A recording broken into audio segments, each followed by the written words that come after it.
Y'all know what time it is. It's time to rise from the grave, pour yourself a cup, and enjoy the coffee crypt. Good morning, y'all. Welcome back to the Morning. Coffee Crypt. We made it through Another another episode. couple of weeks of life chaos, and now we get to talk about new horror and releases, which is always a good thing. I know, nice relaxing time. This is always like kind of like a small little therapy session and just, getting our thoughts Yeah. out there and sharing it with the community. I love it. And I know I've said it before, but I have to say, I love that we get to do something ongoing, you and I, because a lot of times when we do content, it can go months without doing anything like together or collaborative. So it's really cool to be doing this again in the spirit of Steve, but also to get to work with you on a regular basis. So I'm so excited to be back to doing this. And thank you for doing it with me. It means a lot. I really Oh, I appreciate greatly appreciate you asking me, Ainsley. Yeah, it. it's been a lot of fun and definitely excited to talk about our topics today. Yeah.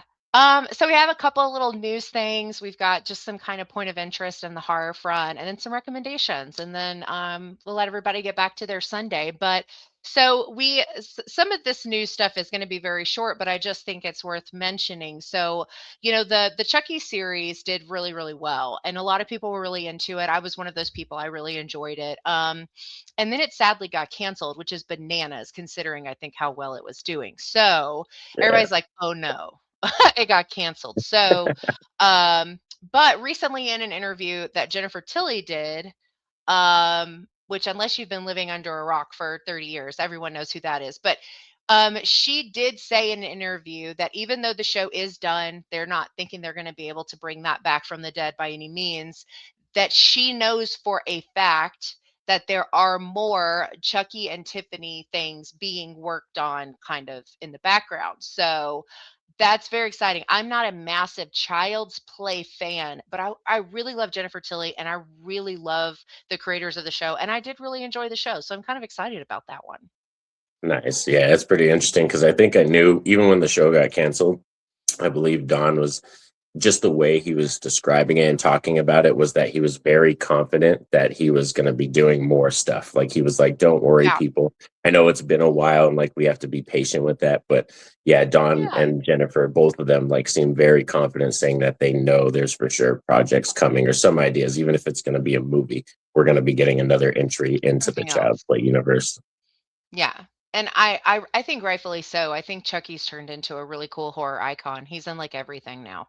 I mean, you can buy like full makeup things that are like have his face all over it. Like it's very crazy. Like Yeah. the fandom as a whole. And then, I think the show kind of brought like new people into the franchise that maybe hadn't seen all of the movies before or what have you. So, but no, I'm excited to see. I love Jennifer Tilly. I think she's like horror royalty. I love her. And the idea of them stretching and doing more with it, I think is really exciting. So I'm excited for it. Whatever they put out, I'll watch. I'll check it out regardless. So I'm excited I'll for for sure be there too. Definitely. it. Yeah. And so kind of in the spirit of TV, you had a couple of things you wanted to talk about as well related to TV and horror. Yeah, so mainly like mine was that we are excitingly getting Camp Crystal Lake, the TV show this year by A24. That's going to be Finally. on Peacock. I'm not sure exactly when the month it's supposed to be streaming, but it's supposed Yeah. to be coming this year. And with Yeah. that, we also had news that A24 was able to scoop up the rights to Texas Chainsaw Massacre. And apparently them and Glenn Powell want to take it to television as well.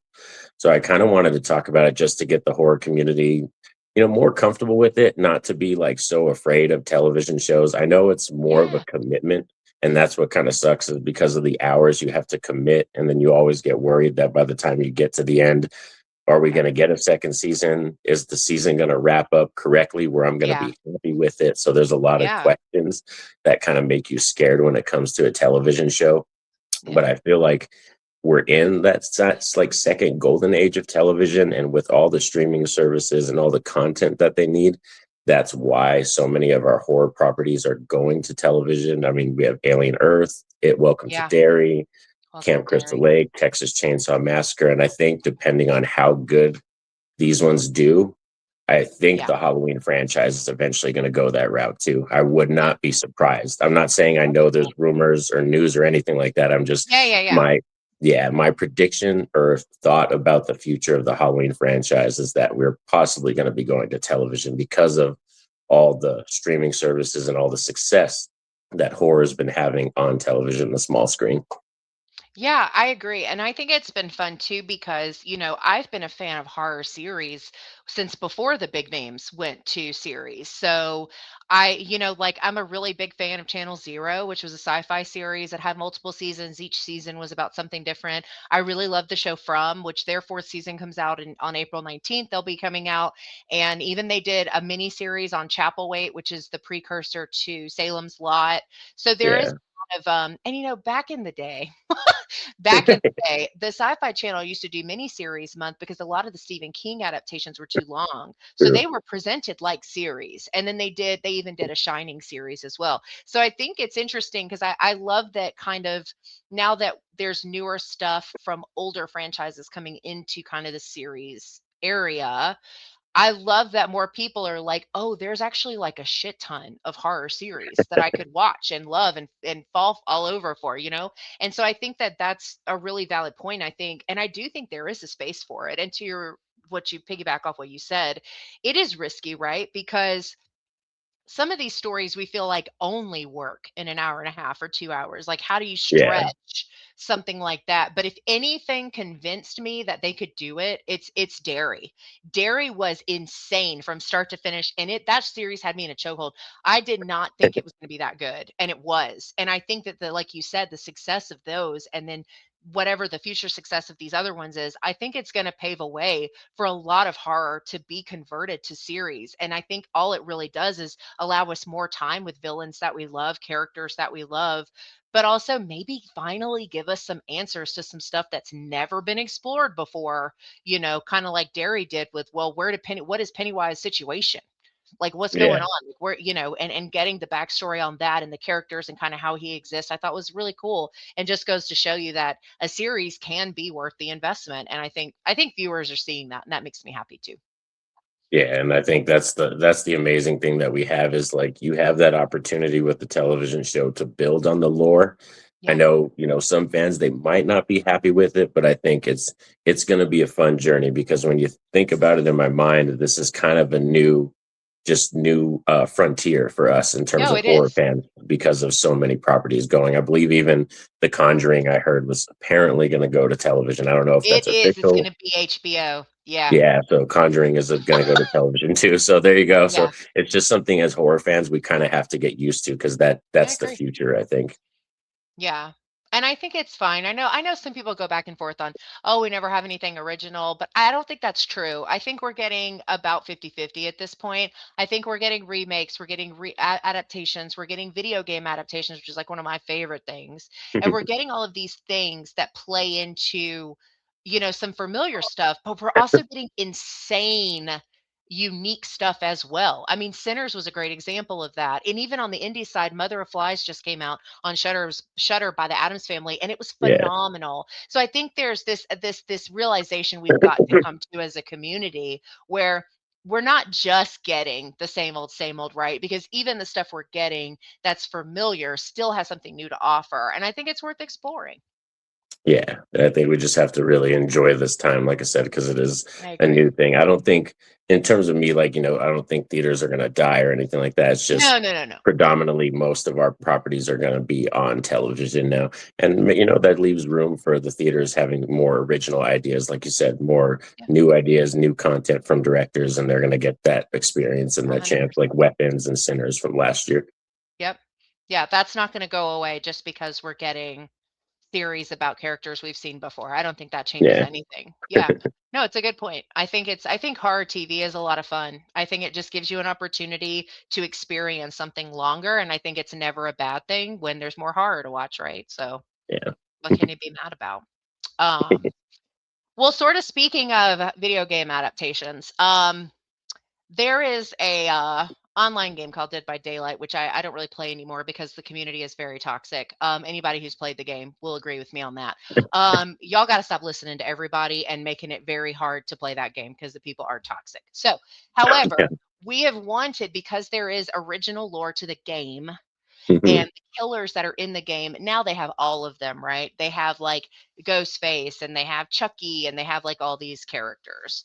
But Mhm. Mhm. they have their original set of characters that they created that are the killers and the survivors. And then each one has a backstory. And then their overall purpose is to serve this thing called the entity, which is what the killer's trying to kill to get this, reward from. So it's really interesting concept. It's just written lore and the biographies in the game. There have been talking about a movie for quite kind of a while. And so we finally got some updates on Dead by Daylight. What are we doing? Where's this going? Because that people are leaving the game like crazy right now because it's Yeah. it's problematic. So we got two kind of pieces of news. The first is that the film adaptation of Dead by Daylight is finally moving forward. They're hunting for a director. They've Okay. got some things nailed down. The script is written. They've got it backed. It's going to be with Atomic Monster and Blumhouse. Hopefully, it's not PG-13. Blumhouse loves to do that to me. But we also got this really random news this week about them also doing an animated series, which I had not heard before until literally this week. But they're talking about taking it and diving more into the lore and doing it as an animated series. You get away with a lot more doing an animated series, which has not started anything. They literally just announced, "Hey, we want to do this idea," and they're on the hunt for writers. So if you think you could write that story, hit up Blumhouse because it's going to be by the same people, but it could be kind of neat to see that. And then this was also just something really small I wanted to mention that's kind of related to the gaming side of things. If you're a Poppy's Playtime fan, Poppy's Chapter 5 dropped this week as well. And I haven't watched it. I'm not going to play it because those games are hard. But I am going to I'm going to watch people play it. That's what I do for Poppy's, but I love Okay. Poppy's Playtime. If you like FNAF type stuff, animatronics, mascots, really dark children's stories, like really crazy stuff. Poppy's is really, really cool on the story side of things. And if you don't want to watch the gameplay and you don't want to play it yourself, they do have YouTube channels that play it like it's a movie, which is kind of cool. So then you can still kind of see everything. Sweet. I really enjoy that series a lot. I think the story's very dark and twisted and the characters are crazy. And I really love it. So I'm very excited that chapter 5 is out. So if anyone was unaware, chapter 5 is out, and if you want to watch people play it, there's tons of videos already on YouTube. It literally dropped like today, the day that we're recording this. So that's exciting. I love when I get to talk about horror gaming stuff. So, well, cool. So I guess we'll move into our recommendations. You want to go first? Sure. Yeah, we can do my recommendations. Hell yeah. So my recommendation, sorry, is going to be for a found footage film called Last Oh Broadcast. yeah. This actually came out in 1998. So if I remember correctly, this is literally like a year before the Blair Witch Project came out. Yep. That's when this dropped. This Yep. is a documentary that kind of, or mockumentary that kind of almost is like an investigation too, as well, Very neat. because the main dude who is in this film is trying to find out if the man that's on trial for all the horrific events that happened in this movie and people that went missing, if he's innocent. And it takes him on this crazy journey trying to discover the New Jersey Devil, like which is like the mythical creature that's in this movie Yep. apparently. But this is a found footage film, and I wanted to pick something that y'all can check out because this is currently streaming on Tubi and I think Amazon Prime. That's where you could find this if you want to watch this. So, one I recommend. It might not be like the scariest thing you've ever seen, but I think it's just fun to find a found footage film that did come out before Blair Witch and doesn't Yep. really get as much recognition like that one does. Yeah. No, I was gonna say that's a good shout because a lot of people don't even know that movie exists.